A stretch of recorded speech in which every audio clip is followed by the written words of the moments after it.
NEET தேர்வுல வெற்றி பெற்று அரசு பள்ளிக்கூடத்துல படிச்சு தமிழக அரசால 7.5 இடஒதுக்கீட்டிலே உள்ள வந்து தமிழ்நாட்டில் கூடிய டாப் காலேஜ்ல செலக்ட் ஆன மாணவர்கள் நினைச்சிருக்காங்க. வாங்க பேசலாம். நான் வந்து நீட் எக்ஸாமில் 572 மார்க்ஸ் எடுத்து தமிழ்நாட்டுடைய 7.5 ரிசர்வேஷனில் ஸ்டேட் ஃபர்ஸ்ட் மார்க் எடுத்து இன்றைக்கி நடந்த கவுன்சிலிங்கில் அவன் வந்து மெட்ராஸ் மெடிக்கல் காலேஜ் சூஸ் பண்ணியிருக்கேன். 519 மார்க் வாங்கியிருக்கேன் சார் இந்த வருஷம் நீட் எக்ஸாமில். இந்த வருஷம் நடந்த நீட் எக்ஸாமில் 585 மார்க் ஸ்கோர் பண்ணியிருக்கேன். என்னோட ஏர் கம்யூனல் வந்து 1012. அது ஓவரால் 22 லட்சத்தில் நீங்கள் 1012 ரேங்க் எடுத்திருக்கீங்க.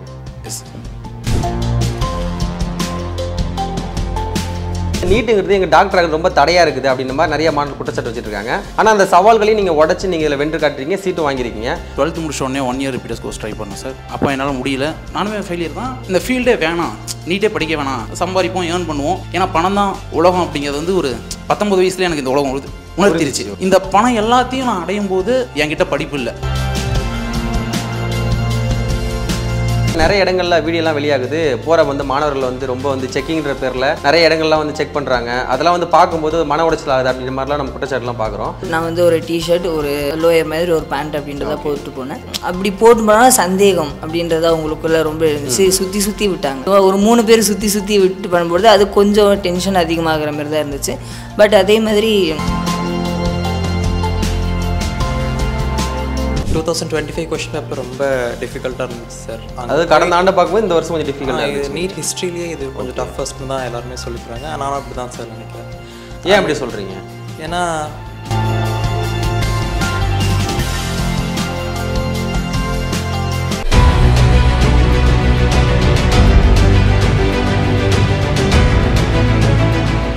உலகெங்கும் வாழக்கூடிய தமிழ் சொந்தங்கள் அனைவருக்கும் வணக்கம். இன்றைய நேர்காணலில் நீட் தேர்வில் வெற்றி பெற்று அரசு பள்ளிக்கூடத்தில் படித்து தமிழக அரசால் 7.5 இடஒதுக்கீட்டிலே உள்ள வந்து நம்ம அரசு பள்ளிக்கூடத்தில் படித்து இன்றைக்கி தமிழ்நாட்டில் கூடிய டாப் காலேஜில் செலக்ட் ஆன மாணவர்கள் நினைச்சிருக்காங்க. வாங்க பேசலாம். சிரஞ்சீவி, திருமூர்த்தி மூவருக்கும் வணக்கம். என் பேர் சிரஞ்சீவி சார். எங்கள் அப்பா பேர் செல்வமணி. எங்கள் சொந்த ஊர் வந்து மேட்டுப்பாளையம் அப்படிங்கிற ஒரு கிராமம். நான் இந்த வருஷம் நடந்த நீட் எக்ஸாமில் 585 மார்க் ஸ்கோர் பண்ணியிருக்கேன். என்னோடய ஏர் கம்யூனல் வந்து 1012.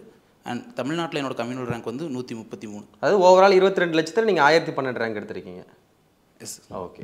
என் பேர் வந்து வி திருமூர்த்தி. எங்கள் ஊர் வந்து கள்ளக்குறிச்சி மாவட்டம் திருக்கோவிலூர் வட்டம் பக்கத்தில் ஆவியூர் அப்படின்ற கிராமம். எங்கள் அப்பா பேர் வந்து என் வேலன், எங்கள் அம்மா பேர் அமுதா. எங்கள் அப்பா வந்து ப்ரைவேட் பஸ் டிரைவராக இருக்கார். நான் வந்து 6th to 12th வரைக்குமே கவர்மெண்ட் ஸ்கூலில் தான் படித்தேன். 6th to 10th வரைக்கும் கபிலர் அரசினர் ஆண்கள் மேல்நிலைப்பள்ளி திருக்கோவிலூர்லேயும், 11th 12th வந்து கள்ளக்குறிச்சி மாவட்ட அரசு மாதிரி பள்ளியிலையும் படித்தேன். நான் வந்து இந்த வருஷம் நீட் எக்ஸாமில் 572 மார்க்ஸ் எடுத்து தமிழ்நாட்டுடைய 7.5 ரிசர்வேஷனில் ஸ்டேட் ஃபர்ஸ்ட் மார்க் எடுத்து இன்றைக்கி நடந்த கவுன்சிலிங்கில் அவன் வந்து மெட்ராஸ் மெடிக்கல் காலேஜ் சூஸ் பண்ணியிருக்கேன். ஓகே. என்னோட பேர் நிர்மல், என்னோட அப்பா பேர் வந்து வீரமுத்து, அம்மா பேர் ராதா. நான் 6th to 12th வரைக்கும் நானும் கவர்மெண்ட் ஸ்கூலில் தான் படித்தேன். அரசினர் மேல்நிலைப்பள்ளி மேட்டுப்பட்டியில் படித்தேங்க சார். சேலம் மாவட்டத்தில் இருக்குது. அண்ட் தென் நான் 519 மார்க் வாங்கியிருக்கேங்க சார் இந்த வருஷம் நீட் எக்ஸாமில். 7.5 கவுன்சிலிங்கில் ஸ்டான்லி மெடிக்கல் காலேஜ் சூஸ் பண்ணியிருக்கேங்க சார். ஓகே. இப்போ நிறைய மாணவர்கள் வந்து எப்படி குற்றச்சாட்டு வைக்கிறாங்கன்னா, எங்களால் வந்து நீட் தேர்வு எழுதி உள்ளே போக முடியல. முன்னாடி மாதிரி 2013க்கு முன்ன காலகட்டத்தில் பார்த்தீங்கன்னா நாங்கள் 10வது 12வது எவ்வளோ மார்க் எடுக்கிறோமோ அதை பொறுத்து நாங்கள் வந்து டாக்டர் சீட் வாங்கிட முடியும். ஆனால் இப்போ இந்த நீட்டுங்கிறது எங்கள் டாக்டர்கள் ரொம்ப தடையாக இருக்குது அப்படின்ற மாதிரி நிறைய மாணவர்கள் குற்றச்சாட்டு வச்சுருக்காங்க. ஆனால் அந்த சவால்களையும் நீங்கள் உடச்சி நீங்கள் இதில் வென்று காட்டுறீங்க, சீட்டு வாங்கியிருக்கீங்க. ஸோ இதெல்லாம் நீங்கள் எப்படி கடந்து வந்தீங்க? உங்களுடைய வெற்றி பயணத்தை நீங்கள் எப்படி பார்க்குறீங்க? ஆக்சுவலாக நான் 12th முடிச்ச உடனே 1 இயர் ரிப்பீட்டர்ஸ் கோர்ஸ் ட்ரை பண்ணேன் சார். ஓகே. அப்போ என்னால் முடியல. என்னோடய ஸ்கோர் வந்து 237 தான். ஃபினான்ஷியல் சுச்சுவேஷனால், ஃபேமிலியோட ஃபினான்ஷியல் சுச்சுவேஷனால் நான் படிக்க வேண்டிய விஷயத்தை வந்து குவிட் பண்ண வேண்டியதாக இருந்தது. அண்ட் பேரண்ட்ஸோட சப்போர்ட் எனக்கு கிடையாது. நான் ஒரு 3 வருஷம் எனக்கு தேவையான என்னையும் நான் ஃபினான்ஷியலாக ரெடி பண்ணிக்கிட்டு இப்போ திரும்ப நான் டெஸ்லாவில் வந்து படிக்கும்போதும் கட்டின ஒவ்வொரு காசும் என்னோட உழைப்பு. அதாவது நீங்கள் இந்த 1 இயருக்கு அப்புறம் நீங்கள் போயிட்டு நீங்களே சம்பாரித்து பணம் சேர்த்து அதுக்கப்புறம் படிக்க வந்துருக்கீங்க. ஆமாம், இது சூப்பர். ஓகே. இது முழுக்க என்னோட உழைப்பு. மேபி என்னோட தாத்தா பாட்டி கொஞ்சம் ஹெல்ப் பண்ணிக்கலாம், மற்றபடி என்னோட பேரண்ட்ஸ் சப்போர்ட் எனக்கு சுத்தமாக கிடையாது. இதெல்லாம் தாண்டி தான் ஃபஸ்ட் அட்டம்ப்டில் நானுமே ஃபெயிலியர் தான். ஓகே. நானுமே ஃபெயிலியர் தான். அண்ட் ஓகே, அதை பற்றி கவலைப்படல. இந்த ஃபீல்டே வேணாம், நீட்டே படிக்க வேணாம், நம்ம வந்து ஆடு பாடு மேய்ப்போம், சம்பாதிப்போம், ஏர்ன் பண்ணுவோம், ஏன்னா பணம் தான் உலகம் அப்படிங்கிறது வந்து ஒரு 19 வயசுலேயே எனக்கு இந்த உலகம் உணர்த்திருச்சு. அதனால் நான் போயிட்டேன். இந்த பணம் எல்லாத்தையும் நான் அடையும் போது என்கிட்ட படிப்பு இல்லை அப்படிங்கிறத நான் உணர்ந்தேன். திரும்ப எங்கள் தாத்தா பாட்டி என் வீட்டில் எல்லோரும் போய் படிங்க அப்படின்னு சொல்லும்போது நான் படித்தா அது படிக்கிறேன், இல்லை நான் என் வேலையை பார்க்குறேன் அப்படின்னா நீ ஏதோ ஒன்று படி அப்படின்னாங்க என் வீட்டில். And then I come back and give my best. Okay. அதுக்கப்புறம் நீங்கள் உள்ளே வந்தீங்க. உள்ளே வந்ததுக்கப்புறம் நீங்கள் எந்த மாதிரிலாம் படித்து இப்போ எவ்வளோ ரேங்க் எடுத்தீங்க, என்ன பண்ணியிருக்கீங்க? சார் ஃபுல்லாக complete hard work and understanding. Okay. இந்த இந்த இந்த ஒரு பெரிய பிரேக் அப்புறம் ஒரு 3 years ஆஃப் லாங் பிரேக் நான் திரும்ப நீட் படிக்கணும் அப்படின்னு டிசிஷன் பண்ண அந்த நாள்லேருந்து நீட் எக்ஸாமோட கடைசி நாள் வரைக்கும் அதிகபட்சம் நான் தூங்கின ஹார்ஸ்னால் ஒரு நாளைக்கு 6 மணி நேரம், அதுவே அதிகபட்சம். டெய்லி 5 hours per day என்னோடய ஸ்லீப் அவ்வளோதான் இருக்கும். அண்ட் முடிஞ்ச வரைக்கும் என்னோடய டைம் எங்கெங்கெல்லாம் வேஸ்ட் பண்ணாமல் நான் ரிலாக்ஸ்டாகவும் இருப்பேன். நான் சண்டே ஆனால் நான் எப்பயுமே ஒரு 1.5 hours விளையாடணும்னு நினைப்பேன். என்னை எங்கெங்கெல்லாம் என்ன ரிலாக்ஸ் பண்ணிக்கணுமோ அங்கெல்லாம் ரிலாக்ஸ் பண்ணிக்குவேன். அண்ட் அந்த டைமை நான் அதிகமாகவும் விட மாட்டேன். Complete hard work and understanding with my teachers support and guidance. Thirumoorthy, நீங்கள் வந்து அரசு கொண்ட அந்த 7.5 இடஒதுக்கீட்டில் மாநிலத்திலே முதலிடத்தை பிடிச்சிருக்கீங்க. இதுக்கு வந்து சாதாரண விஷயம் கிடையாது. ஏன்னா நம்ம ஒரு ஜஸ்ட் ஒரு பாஸ் மார்க் எடுத்து எவ்வளோ கஷ்டமான விஷயம். மாநிலத்தையே முதலிடம் படிக்கிறோன்னா எந்த மாதிரி சவால் எதிர்கொண்டீங்க, எவ்வளோ கஷ்டப்பட்டு படிச்சிங்க இதுக்காக? ஓகே சார், நான் வந்து 10th ஸ்கூல் படித்து முடித்த உடனே நான் வந்து சின்ன வயசுலேருந்து எனக்கு டாக்டர் ஆகணும் அப்படின்றது கனவாக தான் இருந்துச்சு.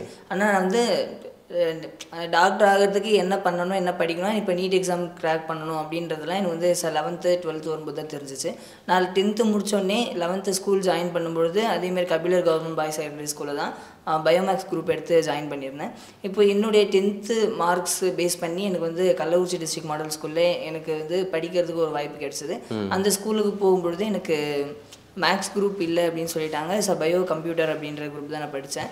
நான் வந்து படித்து 12th வந்து 580 மார்க்ஸ் ஸ்கோர் பண்ணேன். 12th சிலபஸ்க்கு நான் வந்து எஸ்சிஆர்டி புக் தான் படித்தேன். என்சிஆர்டிலாம் நீட்டுக்காக நான் வந்து என்னோடய அகாடமிக் இயர்ஸில் நான் 12th படிக்கும்போது நான் நீட்டுக்காக ப்ரிப்பரேஷன்ஸ் அந்த அளவுக்கு எடுத்துக்காமல் நான் வந்து ஸ்டேட் போர்டு புக்ஸே தான் படித்து நான் வந்து 580 மார்க்ஸ் அப்படின்றத நான் வந்து 12th மார்க் ஸ்கோர் பண்ணேன். நெக்ஸ்ட் அந்த ஆனால் நம்ம கனவு வந்து டாக்டர் அப்படின்றது தானேன்னு சொல்லிட்டு நான் வந்து 12th முடித்த உடனே 1 month எங்கள் ஸ்கூல்லேயே நான் வந்து கள்ளக்குறிச்சி டிஸ்ட்ரிக்ட் மாடல் ஸ்கூலில் படித்தேன் இல்லையா, அங்கேயே வந்து எனக்கு 1 month ட்ரைனிங் கொடுத்தாங்க. நல்லா ஃபிசிக்ஸ், கெமிஸ்ட்ரி, பயாலஜி 3மே வந்து மேக்ஸிமம் எந்த அளவுக்கு என்னால் படிக்க முடியுமோ அந்த அளவுக்கு எனக்கு வந்து ட்ரைனிங் கொடுத்தாங்க. அப்போ வந்து நான் ஸ்கோர் பண்ண மார்க் 2024 488 out of 720 ஸ்கோர் பண்ணியிருந்தேன் சார். அப்போது நான் ஸ்கோர் பண்ணும்பொழுது அந்த மார்க்குக்கு சீட்டு கிடச்சிரும் அப்படின்னு சொல்லிட்டு நாங்கள் கடைசி வரைக்கும் நம்பிக்கையாக இருந்தேன். ஆனால் கடைசியில் எனக்கு ரேங்க் லிஸ்ட் வரும்பொழுது எனக்கு ரேங்க் 10ல் சீட் கிடைக்கல. அதுக்கப்புறம் தான் வந்து நான் டெஸ்லா அகாடமிக்கு வந்திருந்தேன். டெஸ்லா அகாடமிக்கு வரும்பொழுது நான் செப்டம்பர் ஆகிடுச்சு. அதுக்கப்புறம் வந்து நான் லேட் அட்மிஷன் தான் இல்லையா, அப்போ அவங்க கூடவே வந்து நான் பிக்கப் ஆகிட்டேன். அப்போ ஃபிசிக்ஸ் அப்படின்ற நாலேஜ் எனக்கு வந்து ஸ்கூல் படிக்கும் போதுலேருந்து அந்தளவுக்கு இல்லை. நான் அகாடமிக்கு வந்ததுலேருந்து தான் நான் ஃபிசிக்ஸ் வந்து அண்டர்ஸ்டாண்ட் பண்ணிக்கிறதா இருக்கட்டும், ஒரு சம்ஸ் எப்படி வந்து சால்வ் பண்ணணும் அப்படின்றது எல்லாமே தெரிஞ்சுக்கிட்டேன். கெமிஸ்ட்ரி, பயாலஜி பொறுத்த வரைக்கும் எங்கள் ஸ்கூலில் வந்து அந்த 1 month நல்லா சொல்லி கொடுத்தாங்க தான். பட் இருந்தாலும் எனக்கு அது நடுவில் ஒரு கேப் விழுந்துருச்சு. ஏன்னா ரெகுலராக படிச்சுட்டு வந்தால் தான் எதாவது மைண்டில் இருக்கும் இல்லையா. இப்போ நான் வந்து மேலே டெஸ்ட் எழுதுனேன் அப்படின்னா ஜூன், ஜூலை, ஆகஸ்ட் அப்படின்னு ஒரு 3 month கேப் இருந்ததுனால அந்தளவுக்கு கான்செப்ட்ஸ் வந்து எனக்கு மறந்துருச்சு. அப்போ அதை வந்து நான் வந்து டெஸ்லா அகாடமிக்கு வந்து தான் நான் எல்லாத்தையுமே ரெக்கவர் பண்ணிக்கிட்டேன். இங்கே அந்த அளவுக்கு உங்களுக்கு கோச்சிங் நல்லா கொடுத்துருக்காங்க? எஸ் சார், கண்டிப்பாக. அதில் எந்த ஒரு குறையுமே கிடையாது. எனக்கு எல்லாமே வந்து எனக்கு பழைய எல்லாத்தையுமே ரெக்கவர் பண்ணி கொடுத்து எனக்கு கரெக்டான ஒரு கைடன்ஸோடு எனக்கு வந்து கடைசி வரைக்குமே எனக்கு வந்து ஹெல்ப் பண்ணாங்க, சப்போர்ட் பண்ணியிருந்தாங்க. அப்போது கடைசியில் நான் ஸ்கோர் பண்ண மார்க் இப்போ நீட் 2025 572 out of 720 ஸ்கோர் பண்ணியிருக்கேன். இது இந்த அளவுக்கு நம்ம ஒரு கவர்மெண்ட் ஸ்கூல்லேருந்து அந்த பையன் ஒரு மேக்ஸ் படிக்காத ஸ்டூடெண்ட். எஸ்பெஷலி சொல்லணும்னா நான் ஒரு மேக்ஸ் படிக்கல, 11th 12th மேக்ஸ் படிக்கல. நான் வந்து இப்போ கிளாஸில் வந்து சைன் டீட்டா காஸ்டீட்டான்னு சொன்னாலே ஒரு தலை சுற்றுற ஒரு மைண்டட் தான் எனக்கு. அப்படி இருந்தும் நான் கஷ்டப்பட்டு தான் வந்து ஒரு ஃபிசிக்ஸ் ப்ராப்ளம்ஸாக இருக்கட்டும், ஒரு கெமிஸ்ட்ரி ப்ராப்ளம்ஸாக இருக்கட்டும், ஒரு கிராஃப் போடணுனாலுமே கூட இந்த கிராஃப் ஏன் இப்படி போடுறாங்க அதெல்லாமே கொஞ்சம் கொஞ்சமாக நான் அண்டர்ஸ்டாண்ட் பண்ணிக்கிட்டு தான் வந்து என்னால் இந்த அளவுக்கு மார்க் ஸ்கோர் பண்ண முடிஞ்சது. ரொம்ப ஹார்ட் ஒர்க் இருந்துச்சு சார் என்கிட்ட. இப்போ நீங்கள் பார்த்தீங்கன்னா தமிழக அரசு 7.5 இடஒதுக்கீட்டில் 10வது ரேங்க் எடுத்திருக்கீங்க. இதில் எந்த அளவுக்கு ஸ்ட்ரகிளாக நீங்கள் ஃபேஸ் பண்ணீங்க? 12th முடிச்சுட்டு டாக்டர் ஆகணும் அப்படின்னு சொன்னோடனே நீட் எக்ஸாம் கிராக் பண்ணணும்னு சொன்னாங்க சார். அப்போது வந்துட்டு எந்த அகாடமியில் படிக்கிறதுன்னு ஒரு பெரிய அது வீட்டில் சொல்லி நீங்கள் முடிவெடுத்தீங்களா நீங்களா டாக்டர் ஆகணும்? நான் 11th 12th படிக்கும் போதே டாக்டர் ஆகணும் அப்படிங்கிற ஒரு கனவு இருந்துச்சு. என்னோட ஸ்கூல் டீச்சர்ஸ் ரொம்ப மோட்டிவேட் பண்ணாங்க சார், நீ டாக்டர் ஆகணும் அப்படின்னு சொல்லிட்டு. அதனால தான் அந்த ஐடியா ஃபஸ்ட் வந்துச்சு. அண்ட் தென் 12th முடிச்சதுக்கப்புறம் கோச்சிங் சென்டர் போய் தான் படிக்கணும் அப்படிங்கிற ஒரு இதில் டெஸ்லா நீட் அகாடமி நான் ஜாயின் பண்ணேங்க சார். ஃபஸ்ட்டில் பேசிக்ஸ் அவ்வளோ தெரியாமல் தான் சார் போனேன். ஆனால் டெஸ்லா நீட் அகாடமி கோச்சிங்கில் தான் இப்போ இந்த பிளேஸ்க்கு நான் வந்திருக்கேன். Really proud of study. இப்போ மற்ற இடத்துலாம் பார்க்கும்போது எவ்வளோ கோச்சிங் சென்டர்ஸ்லாம் இருக்குது, அங்கெல்லாம் பார்க்கும்போது இங்கே அப்படி என்ன உங்களுக்கு ஸ்பெஷலாக கொடுத்துட்டாங்க நீங்கள் நினைக்கிறீங்க? டீச்சர்ஸ் ரொம்ப ஃப்ரெண்ட்லியாக இருப்பாங்க சார். எந்த டவுட் கேட்டாலும் உடனே சொல்லித் தருது. அவங்களோட அவைலபிலிட்டி அதிகமாக இருக்கும். பக்கத்துலேயே இருப்பாங்களா நைட்டு கூட? இருப்பாங்க சார். ஹாஸ்டல்லையே தங்கி கூட சொல்லித் தருவாங்க சார். அந்த மாதிரி அவைலபிலிட்டியும் இருக்குது சார். இப்போ உங்களுக்கு எங்கே சீட்டு கிடச்சிருக்கு? எனக்கு இப்போ ஸ்டான்லி மெடிக்கல் காலேஜில் கிடச்சிருக்கு. ஓகே, நீங்கள் அதை விரும்புனீங்களா இல்லை அங்கே தான் கிடச்சிதுங்களா? எம்எம்சி ட்ரை பண்ணேன் சார், பட் கிடைக்கல. ஸ்டான்லி ஓகே எடுத்துக்கிறேங்க சார். இப்போ எல்லாருமே பார்த்தீங்கன்னா நல்லா நீங்கள் படித்து ஒரு ஃப்ரீயாக நம்ம நல்லபடியாக போய் எழுதலாம் அப்படின்னு நம்ம மனநிலையில் போகிறோம். ஆனால் போகும்போது பார்த்தீங்கன்னா நிறைய இடங்களில் வீடியோலாம் வெளியாகுது. போகிற வந்து மாணவர்கள் வந்து ரொம்ப வந்து செக்கிங்கிற பேரில் நிறைய இடங்கள்லாம் வந்து செக் பண்ணுறாங்க. அதெல்லாம் வந்து பார்க்கும்போது மன உடைச்சல் ஆகுது அப்படின்ற மாதிரிலாம் நம்ம குற்றச்சாட்டுலாம் பார்க்குறோம். உங்களுக்கு அந்த மாதிரி செக் பண்ணும்போது எந்த மாதிரிலாம் அணுகுமுறையெல்லாம் இருந்துச்சு? சார் ஆக்சுவலாக செக் பண்ணும்போது நான் பெருசாக டிஸ்டர்ப் ஆகலை சார். ஓகே. அவங்க வந்து யூஸ்வலாக ஒரு செட் ஆஃப் ரூல்ஸ் வச்சுருக்காங்க. இந்த மாதிரி கிளாத்ஸ் தான் போட்டு வரணுன்ட்டு. நான் அதை ப்ராப்பராக ஃபாலோ பண்ணேன். எனக்கு செக் பண்ணும்போது எனக்கு பெருசாக எதுவும் அஃபெக்ட் ஆகல. பொதுவாக நீங்கள் கேள்விப்பட்டீங்களா உங்களோட ஃப்ரெண்ட்ஸ் சர்க்கிள்லையோ பார்த்துருப்பீங்களா இந்த மாதிரிலாம் நடக்குது அப்படின்னு தெரிஞ்சிருக்கலாம்? மேபி எனக்கு அதில் இதெல்லாம் தெரியாது, உங்களுக்கு தெரிஞ்சிருக்கும்ல, அது மாதிரி கேட்குறேன். என் ஃப்ரெண்ட்ஸ் சர்க்கிளில் கேட்கும்போது கூட இதை பெரிய ஒரு பாயிண்ட்டாக பேசல சார். ஆனால் எனக்கு என்ன நடந்தது எக்ஸாம் ஹாலில் அப்படின்னா, ஒன் சைடில் வந்து அதாவது ஆஃப்டர்நூன் டைம் சூரியன் கீழே இறங்கிட்டு இருக்கும்போது விண்டோவில் ஒரு பக்கம் வந்து அதிகமாக வெயில் அடிக்க ஆரம்பிச்சிருச்சு.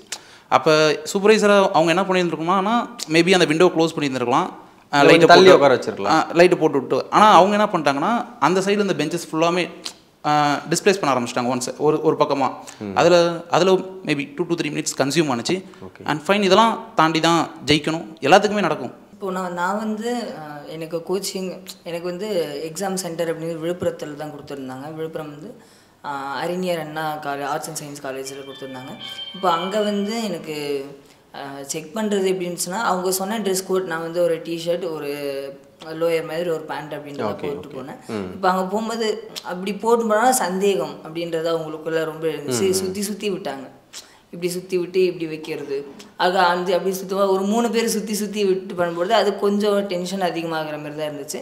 பட் அதே மாதிரி நானே பார்க்குறேன் என்ன அப்படின்னா, இப்போது லேடிஸ் அப்படின்றதா அவங்க டாப்லாம் இருக்கும், அதில் வந்து அதிகமாக பட்டன்ஸ் இருக்குது, அதில் சந்தேகப்படுறது. அதே மாதிரி இப்போ பாய்ஸை ஷர்ட் போட்டு அந்த டாப்பில் இருக்க பட்டனு மூக்குத்தி இதெல்லாம் விட்டு எடுத்துகிட்டு போக முடியுமா?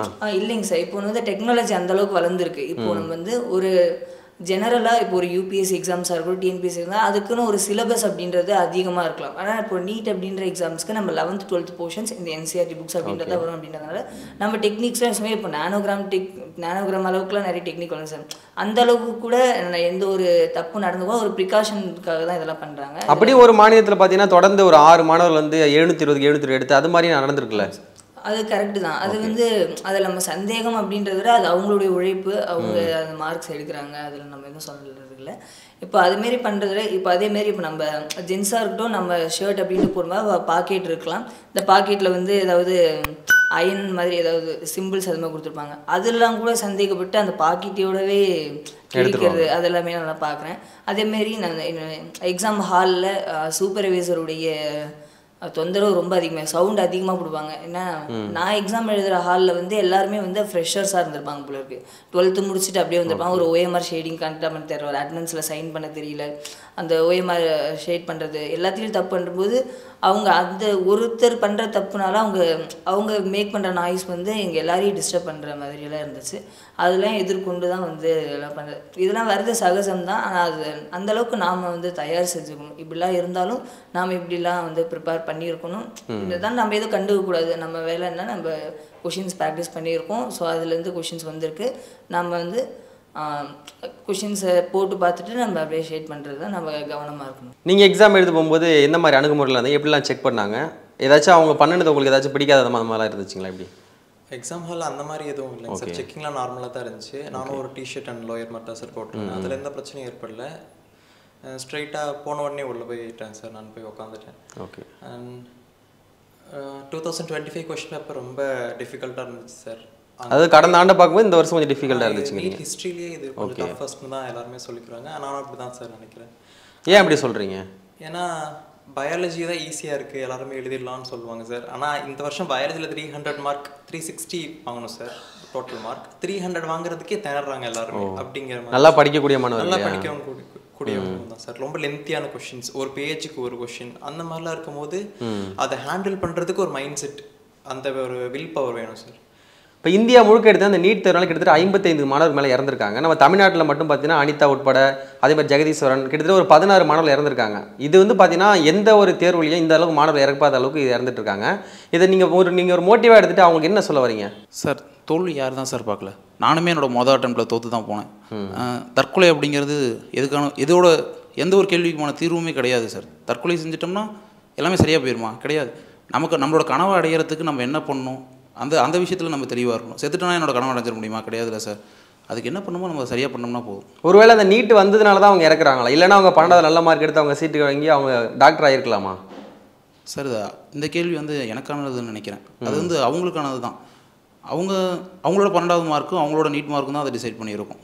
இந்த கேள்வி இதுக்கு என்னால் பதில் சொல்ல எப்படி சொல்கிறதுன்னு தெரியல சார். ஓகே, இப்போ நம்ம எப்பயுமே ஒரு சரியான முடிவை தான் எடுக்கணும். இதுமாரி நம்ம தோத்துட்டோம் அப்படின்ற தவறான முடிவை எப்பயுமே நம்ம எடுக்கக்கூடாது. இந்த தோல்வியே வெற்றிக்கு முதல் படின்னு சொல்லுவோம். நம்ம அந்த தோல்வியில் நம்மளுக்கு கிடைச்ச ஒரு அனுபவத்தை நம்ம என்ன பண்ணோம்னா அடுத்த முறை செய்யும்போது இதுமாரி தவறுகள் நடக்காமல் பார்த்துக்க முடியும். இந்த தற்கொலை அப்படின்றதெல்லாம் ரொம்ப தவறான செயல் தான். இல்லை, தொடர்ந்து 3 ஆண்டுகள் 4 ஆண்டுகள் 5 ஆண்டுகள் அவங்க எக்ஸாம் எழுதுறாங்க, அவங்களால பாஸ் பண்ண முடியாமல் போகுது. +2ல் நல்ல மார்க் எடுத்து நம்மளால் இதில் பாஸ் பண்ண முடியாமல் போகுது. ஒருவேளை பண ரீதியாக அவங்ககிட்ட காசு இல்லாமல் இருக்கலாம். அப்படிலாம் இருக்கும்போது இது நம்மளால் முடியாது, லைஃப்பில் இனிமேல் நம்ம அச்சீவ் பண்ண முடியாதுன்ற ஒரு கட்டத்தில் அப்படி நகர்ந்துடுறாங்களா? நம்ம கனவை ஸ்பாயில் பண்ணிடுறோம் அப்படின்றதுனால? இல்லைங்க சார், நம்ம 5 வருஷம் 6 வருஷம் படிக்கிற அளவுக்கு அவ்வளோ பெரிய காம்படிட்டிவான எக்ஸாம்ஸ் அப்படின்றது இது இல்லை. எவ்வளவோ ஸ்டடீஸ் இருக்குங்க சார். டாக்டர் ஃபீல்டு மட்டும்தான் அப்படின்லாம் கிடையாது சார். இன்ஜினியரிங் இருக்குது, அக்ரி இருக்குது, லா இருக்குது, என்னென்னமோ இருக்குது சார். அதுவும் இல்லாமல் கவர்மெண்ட் 7.5 ரிசர்வேஷன் எம்பிபிஎஸ்க்கு இருக்கிற மாதிரி இப்போ நான் சொன்ன எல்லாத்துக்குமே அந்த ரிசர்வேஷன் இருக்குங்க சார். சூசைட் தான் வழிங்கிறதான் கிடையவே கிடையாதுங்க சார். அவங்க அப்பா அம்மாவை பார்க்கும்போது, அவங்க படுற கஷ்டத்தை பார்க்கும்போது அந்த ஃபெயிலியருங்கிறது ஒரு சாதாரண விஷயம் தான் சார். இப்போ நீட் தேர்வில் எடுத்துக்கிட்டிங்கன்னா நிறைய நன்மைகள் இருக்கும், நிறைய தீமைகள் இருக்கும். அதாவது ஆதரவை விட எதிர்ப்பு தான் நிறைய வந்துட்டு இருக்குது. நீங்கள் பார்க்குறதுல இந்த நீட் தேர்வில் என்ன நல்லது இருக்குது, என்ன கெட்டது இருக்குது, எப்படி பார்க்குறீங்க? நான் நீட் எக்ஸாம் மூலிமா எனக்கு ஒரு நன்மை கிடைக்குது அப்படின்னா, இப்போ நம்ம என்சிஆர்டி புக்ஸை படிக்கிறோம், அதில் மெமரைசிங்ஸும் நம்மளுக்கு தேவை, ப்ளஸ் அண்டர்ஸ்டாண்டிங்கும் நம்மளுக்கு தேவை. நம்ம கொஷின்ஸ் எப்படி கேட்குறோன்னா, நிறைய கொஷின்ஸ் அப்படின்றது புக் லைன்ஸே அண்டர்லைன் பண்ணி கொஷின்ஸாக கேட்குறாங்க. அதேமாரி இந்த புக் லைன்ஸ்லேருந்து நீங்கள் என்ன தெரிஞ்சுக்கிறீங்க அப்படின்றது மாதிரி கொஷின்ஸாக கேட்குறாங்க. இது ஒரு டாக்டர் லைஃபுக்கும் ரொம்ப பெஸ்ட்டாக இருக்கும் நான் ஃபீல் பண்ணுறேன். 2013 வரைக்கும் 12th மார்க் பேசிஸில் தான் சார் டாக்டர் சீட் எடுத்தாங்க. அது கட் ஆஃப் எது பேஸ் பண்ணினா physics, chemistry and biology cut off தான் சார். அது முழுக்க மக்கப் பண்ணி எழுதணும் அப்படின்றது இல்லைனாலும் 90% மக்கப் தான் சார். அந்த மாதிரி மெமரைசிங் கெப்பாசிட்டி மட்டுமே வச்சு டாக்டர் ஆனவங்க நிறைய பேர் இருப்பாங்க சார். ஆனால் இந்த நீட் எக்ஸாம் வந்ததுனால மெமரைசிங் கெப்பாசிட்டி மட்டும் இல்லாமல் அண்டர்ஸ்டாண்டிங் கேப்பபிலிட்டி இருந்தால் மட்டும்தான் நீட் எக்ஸாம் கிராக் பண்ண முடியும், ஒரு நல்ல காலேஜில் சீட் எடுக்க முடியும் சார். இப்போ என்னதான் நீட் தேர்வு ஆதரிச்சாலும் எதிர்த்தாலும் இந்த நீட்டில் பாஸ் ஆனால் மட்டும் தான் டாக்டர் ஆக முடியும் அப்படின்ற ஒரு சூழ்நிலை தான் இருக்குது. ஸோ இதை பார்த்துட்டு எத்தனையோ மாணவர்கள் படிச்சுட்டு தான் இருக்காங்க. இன்னமும் படிச்சுட்டு இருந்தாலும் அவங்களால அந்த லட்சியத்தை அடைய முடியாமல் தான் இருக்குது. அவங்களுக்கு நீங்கள் சொல்ல வர அந்த உதாரணங்கள், உங்களுடைய அனுபவங்கள்லாம் என்ன மாதிரி இருக்குது? ரொம்ப அதிகமாக படிக்கணுங்கிற அவசியம் கிடையாது சார். ஓகே, +1 +2வோட CBSE books, biology, physics, chemistry மொத்தமாக 10 புக்கு தான் சார். இது அந்த 10 புக்கை புரிஞ்சுக்கிட்டு மனப்பாடமும் பண்ணி வச்சுருக்கணும், புரிஞ்சுக்கிட்டும் படிச்சிருக்கணும், ரெண்டுமே இருக்கணும். இது பண்ணாலே இப்போ மனப்பாடம் மட்டுமே பண்ணக்கூடாது சொல்கிறீங்க? மனப்பாடம் மட்டுமே பண்ணால் அவங்க இன்ஃபினிட்டி நம்பர் ஆஃப் அட்டம்ஸ் அடித்தாலும் அவங்களால பாஸ் பண்ண முடியாது சார். மனப்பாடம் மட்டுமே அப்படின்னா அவங்களால பாஸ் பண்ணவே முடியாது. கண்டிப்பாக. அண்டர்ஸ்டாண்டிங் மட்டுமே இருந்தாலும் வேலைக்கு ஆகாது, ரெண்டுமே இருக்கணும். ஏன்னா காம்படிட்டிவ் எக்ஸாம்னா அங்கே போய் ஸ்பான்டேனியஸாக நான் ஒரு கொஸ்டினுக்கு ஆன்சர் யோசிக்கணும் அப்படிங்கும்போது நான் படித்து புரிஞ்சு வச்சுருக்க ஒவ்வொரு விஷயமும் நான் மக்கப்பும் பண்ணி வச்சுருக்கோம். அப்படின்னா மட்டும்தான் இந்த எக்ஸாம் கிளியர் பண்ண முடியும். நிறைய எம்சிக்யூஸ் ட்ரை பண்ணலாம். மோர் தென் எனாஃப், என்சிஆர்டி புக்ஸ் ஆர் மோர் தென் எனாஃப். இதை வெளிப்படையாக யாரும் சொல்ல மாட்டாங்க. நான் என்னோட இந்த ஒரு 1 இயர் ப்ரிப்பரேஷனில் நான் கம்ப்ளீட்டாக படித்தது 10 என்சிஆர்டி புக் தான். அதுக்கு மேலே நான் என்சிஆர்டி புக்ஸை தாண்டி அதர் மெட்டீரியல்ஸ் எதுவுமே நான் தொட்டது கிடையாது. கொஸ்டின்ஸ்க்கு எங்கள் டெஸ்ட் அகாடமிலேயே கொஸ்டின் பேப்பர்ஸ் தந்துடுவாங்க, ஒர்க் ஷீட்ஸ் தந்துடுவாங்க, அதை ஒர்க் அவுட் பண்ணி பார்ப்பேன். அண்ட் தென் அவ்வளோதான். அதோடய திரும்ப அந்த 10 புக்கை ரிவைஸ் பண்ணிகிட்டே இருப்பேன். அவங்க கொடுக்குற கொஸ்டின் பேப்பர்ஸை சால்வ் பண்ணிகிட்டே இருப்பேன். இவ்வளோ தான். ஒரு பெரிய பெரிய புக்காக வச்சுருப்பாங்க. அந்த எக்ஸாம் படிக்கிறவங்க, நீட் எக்ஸாம் படிக்கிறவங்க சொல்லிக்கிறவங்க பெரிய புக்காக வச்சுக்கிட்டு இதை படித்தாதான் மார்க் எடுக்க முடியும், அதை படித்தாதான் மார்க் எடுக்க முடியும் அப்படிலாம் கிடையாது. 10 என்சிஆர்டி புக்கு பார்த்தீங்க அப்படின்னா எனக்கு தெரிஞ்சவங்க ஒவ்வொரு புக்கும் இவ்வளோ தான் இருக்கும். அதை புரிஞ்சுட்டு படிச்சிருந்தாலே போகணும் தான் சார். இப்போ நீட்டுக்கு ப்ரிப்பேர் பண்ணுற ஸ்டூடெண்ட்ஸ் எப்படி ப்ரிப்பேர் பண்ணணும் அப்படின்னா, நமக்கு என்சிஆர்டி புக்ஸ் அப்படின்றத சிலபஸ் அவங்களே சொல்லிட்டாங்க. 11th + 12th இருக்க என்சிஆர்டி ஒரு 10 புக் அப்படின்றது தான் இருக்குது. நம்ம பயாலஜி படிக்கும்போதும் இப்போ நம்ம நியூஸ் பேப்பர் படிக்கிறோம் அப்படின்னா ஒரு லைனுக்கு முடிஞ்சு ஏதாவது ஃபுல் ஸ்டாப் இருக்கும், அது வந்து நம்ம படிக்கிறோம். ஆனால் நம்ம என்சிஆர்டி பயாலஜி படிக்கும்போது மட்டும் நம்ம ஒரு வேர்டுக்கு நடுவில் ஃபுல் ஸ்டாப் வச்சு படிக்கிற மாதிரி படிக்கணும். ஏன்னா அதில் ஒரு வேர்டு கவனமாக படிக்கணும். அதுதான் ரொம்ப ரொம்ப முக்கியமானதாக இருக்கும் என்சிஆர்டி பயாலஜி பொறுத்த வரைக்கும். அங்கேருந்து மூளை முடுக்கில் இருந்தெல்லாம் கொஷின்ஸ் கேட்குறாங்க. இப்போ டயக்ராம்லாம் பார்க்கும்போது நம்ம ஒரு சின்னதை நம்ம கவனிக்காமல் விட்டுட்டோம்னாலுமே கூட அதெல்லாம் வந்து மாற்றிடுறாங்க. ஸோ அதனால் கவனமாகவும் இருக்கணும். அதே மாதிரி கொஷின்ஸ் நிறைய ப்ராக்டிஸ் பண்ணணும். ரெகுலராக கொஷின்ஸ் ப்ராக்டிஸ் பண்ணால் மட்டும்தான் நான் முடியும். இட்ஸ் கண்டினியூஸ் ரிவிஷன் அப்படின்றது கண்டிப்பாக தேவை. நீட் ப்ரிப்பேர் பண்ணுறவங்களுக்கு கண்டினியூஸ் ரிவிஷன்ஸ் அப்படின்றது தேவை. ப்ராப்ளம்ஸும் அதேமாரி நம்ம டெய்லியும் ஒரு மினிமம் ஒரு 100 எதர் ஃபிசிக்ஸ் ஆர் கெமிஸ்ட்ரி மினிமம் ஒரு 100 அப்படின்ற மாதிரி நம்ம ப்ராப்ளம்ஸ் போட்டுகிட்டே வந்தோம்னா நம்மளுக்கு மேக்ஸ் நாலேஜஸும் அதுமாரி அதிகமாகிட்டே இருக்கும். அதே போல் நம்மளோட கொஷின்ஸும் இதுமாரி இந்த மாடல் இந்த கொஷின்ஸை பார்த்துருக்கோம் அப்படின்றதும் நம்மளுக்கு தெரியும் சார். டைம் மேனேஜ்மெண்ட் ரொம்ப முக்கியம் சார். அப்போ அந்த டைம் மேனேஜ்மெண்ட் கரெக்டாக பண்ணணும்னா பயாலஜி வந்துட்டு ஃபுல் மக்கப் பண்ணி வச்சுருந்துருக்கோம் சார். அப்போ தான் நம்ம பார்த்தோன்னே இந்த கொஷினுக்கு இந்த ஆன்சர் தான் வரும் அப்படிங்கிறத அடிக்க முடியும் சார். இப்போ 2025 நீட்டில் கூட கொஷின்ஸ் பெருசாக இருந்த போதிலும் அதில் நிறைய மார்க் வாங்கியிருக்காங்கன்னா அப்போ அவங்களுடைய மெமரைசிங் கெப்பாசிட்டி அண்டர்ஸ்டாண்டிங் கெப்பாசிட்டி சூப்பராக இருந்திருக்கும். அதனால தான் அவங்க மார்க் நிறையா ஸ்கோர் பண்ணியிருப்பாங்க சார். அண்ட் தென் கெமிஸ்ட்ரிக்கும் ஒரு 50% மக்கப் அண்ட் 50% அண்டர்ஸ்டாண்டிங்கும் கண்டிப்பாக வேணும் சார். ஸ்ட்ரெயிட் புக் லைன்ஸும் கெமிஸ்ட்ரியில் கொஷின்ஸ் கேட்பாங்க சார். அப்போ அதை நம்ம மெமரைஸ் பண்ணி வச்சுருந்தோம்னா ஸ்ட்ரெயிட்டாக அந்த கொஷினுக்கு ஆன்சர் பண்ணலாம். வித்தின் 2 seconds ஆன்சர் பண்ணிடலாம் சார். ஃபிசிக்ஸில் நிறைய MCQ சால்வ் பண்ணணும் சார். MCQ சால்வ் பண்ணிடணும், அதுதான் ரொம்ப பேசிக்ஸ் சார். ஃபஸ்ட்டு பேசிக்ஸ் எங்கள் ஸ்கூல் தான் சார் எனக்கு கொடுத்தாங்க. அண்ட் தென் என்னுடைய NEET academy Tesla NEET academy தான் சார். இப்போ நான் ஸ்டான்லி மெடிக்கல் காலேஜில் சீட்டை வாங்கியிருக்கேன்னா அதுக்கு முழு பொறுப்பு என்னுடைய அகாடமி தான் சார். அண்ட் தென் என்னுடைய டேடி சார், அவர் வந்துட்டு எவ்வளோ வீட்டில் வந்துட்டு அலோவ் பண்ண மாட்டாங்க சார். ரிப்பீட் பண்ணணும் நீட்லாம் அலோவ் பண்ண மாட்டாங்க சார். ஏன்னா காசு செலவாகும், இல்லை அவங்க கிடைக்காது, வேஸ்ட் படித்தோம் லைஃப் வேஸ்ட் பண்ணிடும் அப்படின்னு நினைப்பாங்க சார். ஆனால் எங்கள் அப்பா அப்படி நினைக்காம சரி நீ படிக்கிறியா படி, நான் உன்னை படிக்க வைக்கிறேன் அப்படின்னு சொல்லிட்டு எனக்கு ஒரு ஃபுல் சப்போர்ட்டாக இருந்து படிக்க வச்சாருங்க சார். அவருக்கு ஒரு மிகப்பெரிய நன்றி சார். நான் வந்து இன்னைக்கு இவ்வளோ மார்க் 572 மார்க்ஸ் எடுத்து இன்றைக்கி வந்து நான் மெட்ராஸ் மெடிக்கல் காலேஜில் சீட் எடுத்திருக்கேன் அப்படின்னா நான் இப்போ 6th to 10th வரைக்கும் ஒரு ஸ்கூலில் படித்தேன் இல்லைங்களா சார். இப்போ அந்த ஸ்கூல்லேருந்து நான் 11th அங்கேயே ஜாயின் பண்ணியிருந்தேன். இப்போ அந்த 11th அந்த ஸ்கூலில் நான் படிச்சுட்டு இருக்கும்பொழுது நான் கள்ளக்குறிச்சி டிஸ்ட்ரிக்ட் மாடல் ஸ்கூலுக்கு ஜம்ப் ஆக போகிறேன் இல்லையா, அந்த இடைவெளியில் எனக்கு உதவின ஆசிரியர்கள் நான் மறக்கவே மாட்டேன். எனக்கு அந்த ஸ்கூலில் நான் 11th படிச்சிருக்கும்போது என் கிளாஸ் டீச்சர் மாரி சார், ஃபிசிக்ஸ் சார், அவர் தான் வந்து எனக்கு மெயில்ஸில் அது ஸ்டேட் டீம்லேருந்து அவங்க என்ன டேரக்டர்ஸ் டீம் என்ன பண்ணுவாங்க அப்படின்னா இதுமாரி இந்த ஸ்கூல்லே இவங்களாம் நல்லா படிக்கிற பசங்க இவங்கள செலக்ட் பண்ணிவிட்டு வந்து படித்தோம், இவங்கள கூட்டிகிட்டு வந்து தனியாக கோச்சிங்ஸ் கொடுத்தோம்னா இவங்க லைஃப்பில் வந்து பெஸ்ட்டாக இருப்பாங்க அப்படின்னு சொன்னாங்க. இப்போ நார்மல் கவர்மெண்ட் ஸ்கூலில் இருக்கிறதுக்கு அப்படி ஒரு நல்லா படிக்கிறவங்க அப்படி இருக்கும்பொழுது சரௌண்டிங் க்ரியேட் ஆகும், அப்போ நல்லாவும் சொல்லிட்டு எங்கள் அந்த ஸ்கூலில் படித்தவங்க எங்கள் ஃபிசிக்ஸ் சார் தான் வந்து எனக்கு அந்த ஸ்கூலுக்கு போகிற மெயில்ஸ்லாம் பார்த்து எனக்கு நீ அந்த ஸ்கூலில் போய் படி அப்படின்னு சொல்லிட்டு சார் ட்ரான்ஸ்ஃபர் சர்டிஃபிகேட்ஸ்லாம் வாங்கி கொடுத்தாங்க.